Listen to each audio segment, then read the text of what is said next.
Queridos irmãos e irmãs, hoje a liturgia da palavra parece-me que nos coloca sempre num segmento, numa confiança e num amor a um Deus que nos ama.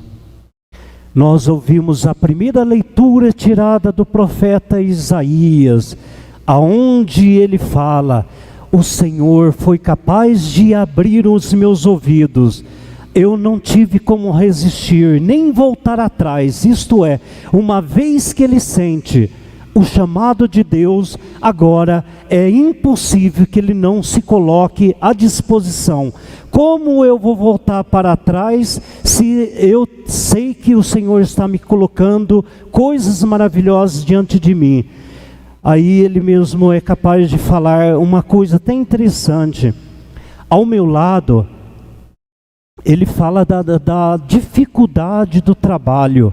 Numa comunidade, queridos irmãos, isso que o profeta já fala, é uma realidade que na nossa vida, no nosso dia a dia e na nossa comunidade de fé, cada um de nós enfrentamos. Qualquer pessoa que queira sempre colocar à disposição, seja um ministro, seja uma ministra, seja um catequista, seja um coordenador de grupos de vivência, seja de setor, de capela, seja lá do que for isso daí, na realidade, sempre esse chamado a cada um foi dado e confiado diante de uma comunidade de fé. As dificuldades sempre vêm e se aproximam.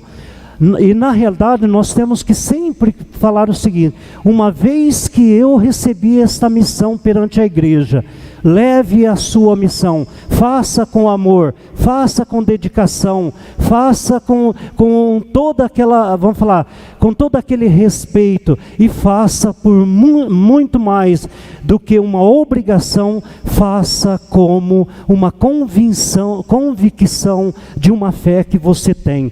Por isso o profeta Isaías, já naquela época, sabendo, ele mesmo fala: o Senhor abriu os meus ouvidos. Abriu para quê? Para estar atento às realidades que a gente vai vivenciando.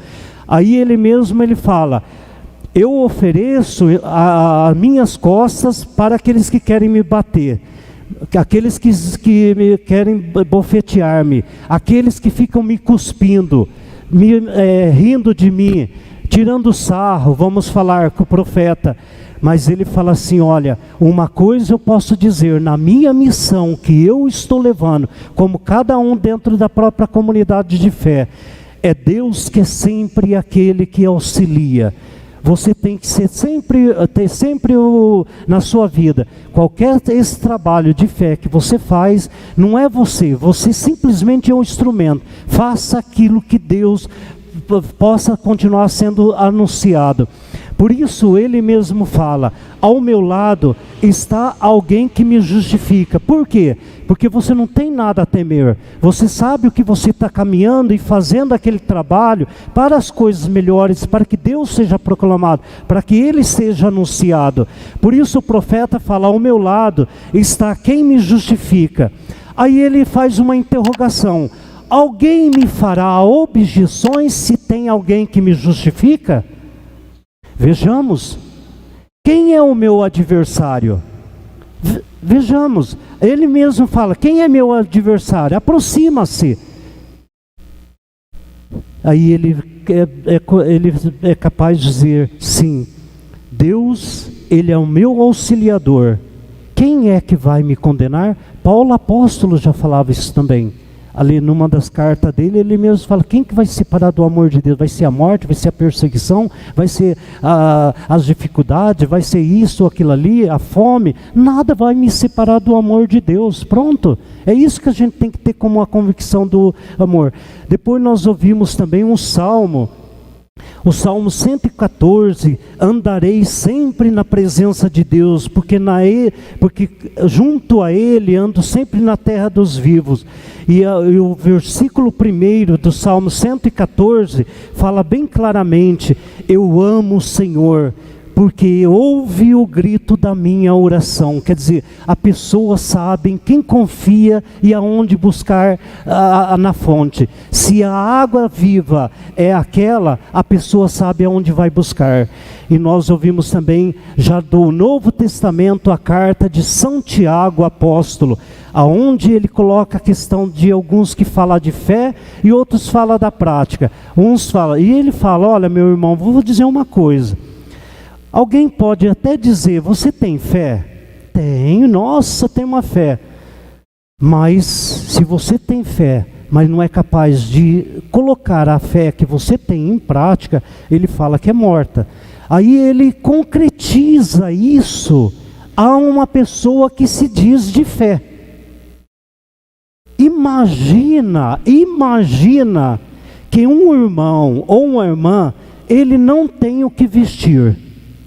Ou que falta comida do dia a dia para ele.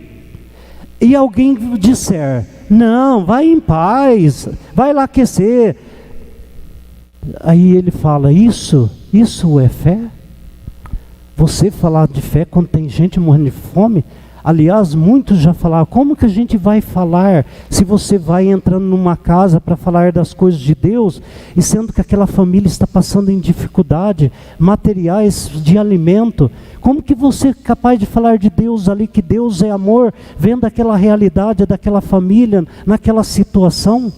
Tá certo que nós não vamos resolver o problema do mundo, de todas as famílias, nós não podemos, mas alguma coisa a gente sempre tem que, fazer.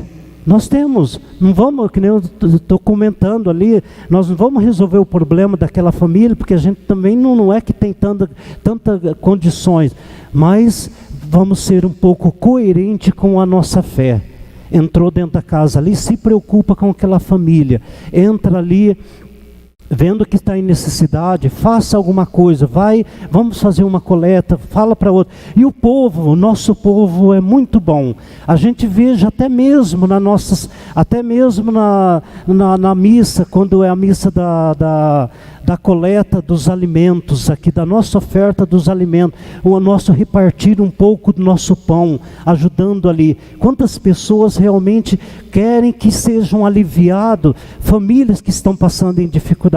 É uma demonstração de cada pessoa que faz esse gesto, de mostrar assim, olha, eu tenho fé, e eu quero que a minha fé, eu demonstro a minha fé também querendo ajudar alguém que está passando em dificuldade, ou alguém que está pior do que eu, não que eu esteja pior, mas tem gente que às vezes está muito pior, no sentido, faltando mesmo materiais.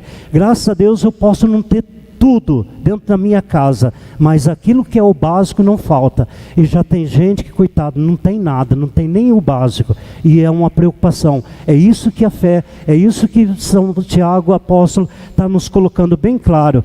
Por isso que ele fala, olha, em compensação, eu posso dizer para vocês, tu tens a fé, eu tenho a prática. Tu, mostra-me a tua fé, porque você diz que tem fé, mas não faz nada de obra.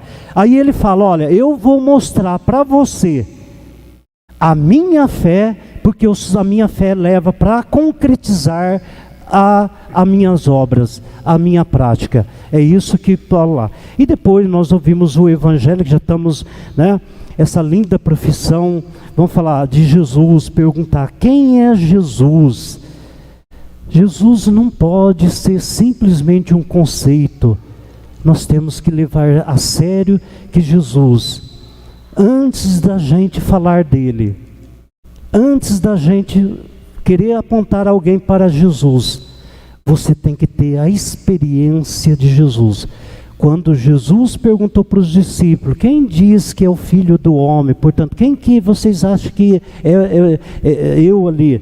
Jesus não queria saber o que o povo pensava. O povo pensou, olha lá o que o povo falou, citou tudo nome de gente morta. Gente morta. Elias, João Batista já tinha sido decapitado, e outros profetas lá. Tudo tudo gente que já tinha morrido. E Jesus falou assim: o que eu tenho a ver com esse pessoal aí? Nada. No sentido, não desvalorizando por caridade, não é isso.